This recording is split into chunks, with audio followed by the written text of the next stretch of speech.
Monsieur le Président du Bénin, bonjour. Excellence Patrice Guillaume Atanas Talon, Président du Bénin, tous mes respects.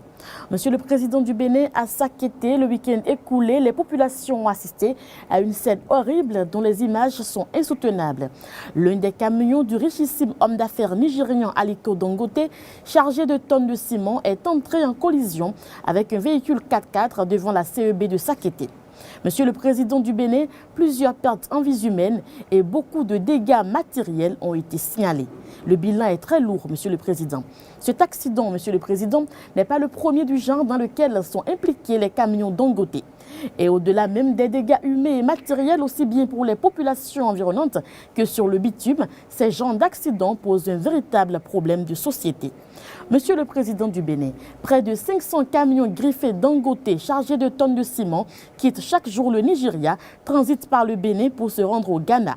Ces camions bloquent la circulation pendant des heures et priorité leur est accordée sur nos axes routiers. Monsieur le Président du Bénin, lorsqu'on se réfère au poids de ces chargements et leurs conséquences sur le bitume ajoutées au risque permanent d'accidents qu'encourent les populations riveraines, on se demande à juste titre quel est l'impact économique de ce trafic pour le Bénin. Alors question, Monsieur le Président, que gagne l'État béninois en réalité quand près de 500 camions chargés de matériel aussi lourd que le ciment, qui n'est ni produit au Bénin, ni destiné pour le pays, traversent le territoire national, mettant en péril la vie des Béninois et causant d'énormes dégâts sur le bitume.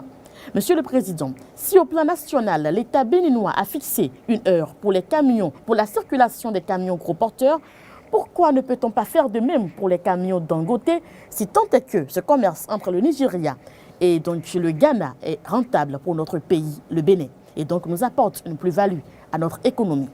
Monsieur le Président du Bénin, vu l'importance du trafic et le risque permanent d'accidents, vous devez prendre des mesures conséquentes pour que de tels drames ne se produisent plus à l'avenir. Ceci y va de la vie de vos compatriotes qui vivent le long du trajet emprunté par ces camions. Monsieur le Président du Bénin, les humains passent, mais les actes restent pour des générations.